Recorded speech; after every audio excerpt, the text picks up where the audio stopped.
welcome to Levant TV headlines. The Islamic State group has kidnapped at least 220 Assyrian civilians from 11 villages in Tel Tamer, countryside in Hasakah Province in northeastern Syria, over the past 3 days. Kurdish forces have prevented displaced Arabs from returning to disputed areas of Iraq that Kurdish leaders want to incorporate in their autonomous region over Baghdad's objections.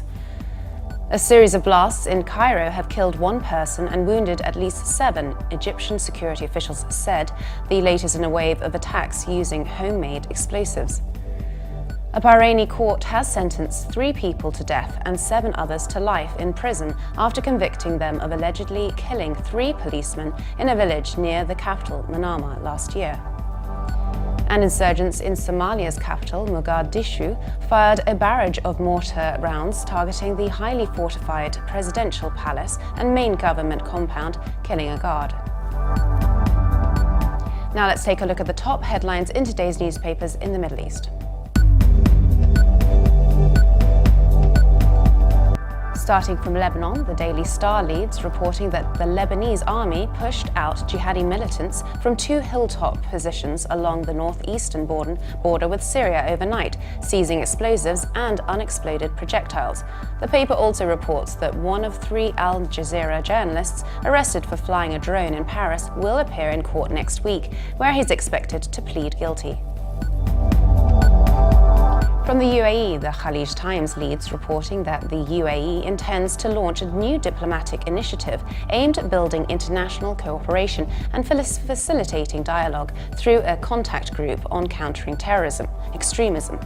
The paper also reports that a Dubai developer plans to recreate a tropical rainforest under a dome in the desert country, adding to a collection of spectacles that include an indoor ski slope and the world's tallest building. The Egypt Independent leads, reporting that a conscript was injured in a shooting incident near the Rafah border crossing in Sinai. The paper also reports that the Japanese translation of Naguib Mahfouz's famous trilogy has been shortlisted for the Sheikh Zayed Book Award in the translation category. Now let's take a look at the top Middle East headlines from the UK papers.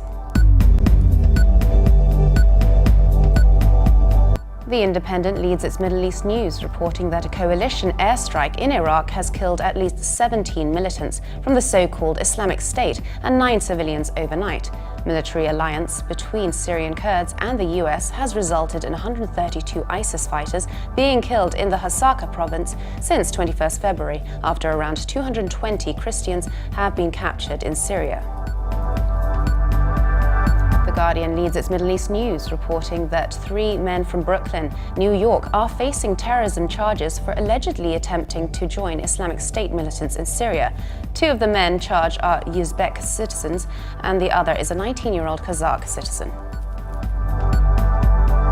The Telegraph leads its Middle East news, reporting that London has set its sights on becoming the world centre for the Islamic finance industry, according to the UK's Foreign Office Minister for the Middle East. Speaking at the Telegraph's Middle East Congress on Wednesday, Tobias Ellwood, Under Secretary of State at the Foreign Office, said the capital had ambitions to stand alongside Dubai and Kuala Lumpur as a global hub for Islamic finance.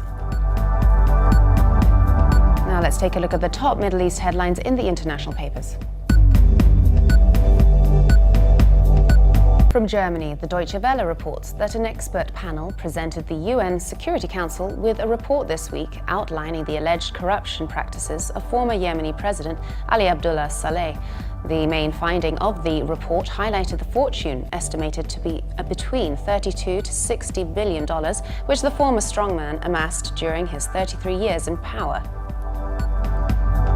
And finally, the Los Angeles Times reports that tension between Israel and the US escalated sharply as senior Obama administration officials publicly admonished Prime Minister Benjamin Netanyahu for accepting an invitation to address Congress 2 weeks before Israeli elections, and questioned his judgment on nuclear talks with Iran.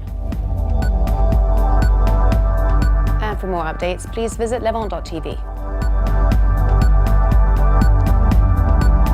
Thanks for watching. Be sure to join us again tomorrow. Bye for now.